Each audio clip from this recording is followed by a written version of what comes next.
ফের একবার গণতন্ত্রের কালো অধ্যায় দেখল পশ্চিমবঙ্গের বিধানসভা।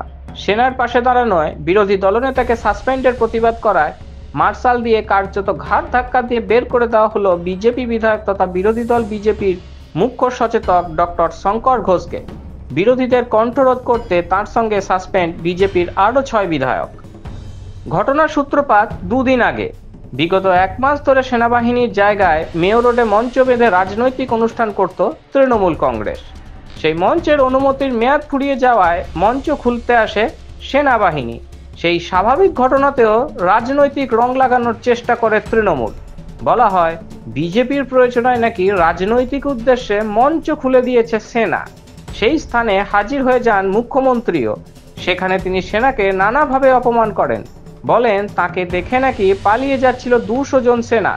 সেনার এহেন অপমান নিয়ে বিরোধিতা করে তৃণমূল সরকারের তীব্র সমালোচনা করে বিজেপি।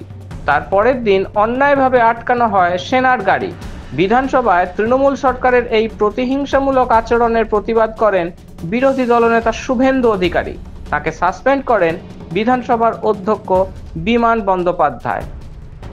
সেনার সমর্থনে কথা বলায় বিরোধী দলনেতাকে সাসপেন্ড করার প্রতিবাদে আজ বিধানসভায় বিক্ষোভ দেখান বিজেপি বিধায়করা। বিধানসভায় প্রশ্নোত্তর পর্বের বিরোধিতা করেন তারা। এতেই তৃণমূল সরকারের স্বৈরাচারের দাঁত নখ বেরিয়ে পড়ে। স্পিকারের নির্দেশে রীতিমতো টেনে হিঁচড়ে মারতে মারতে বিধানসভা থেকে বের করে দেওয়া হয় ডক্টর শঙ্কর ঘোষকে। অন্য বিজেপি বিধায়করা বাধা দিতে গেলে আক্রান্ত হন তাঁরাও। মারধরের জেরে অসুস্থ হয়ে মাটিতে পড়ে যান শঙ্কর বাবু। তারপর বিধানসভা লবিতে তাকে প্রাথমিক চিকিৎসা দেওয়া হয়। এ বিষয়ে কেন্দ্রীয় প্রতিমন্ত্রী ডক্টর সুকান্ত মজুমদার তীব্র নিন্দা করেছেন। তিনি তার এক্স হ্যান্ডেলে লেখেন, বিরোধীদের উপর নির্বিচারে দমনপীড়ন চালিয়েই আগেই গণতন্ত্রকে রক্তাক্ত করেছিলেন রাজ্যের ব্যর্থ মুখ্যমন্ত্রী মমতা বন্দ্যোপাধ্যায়।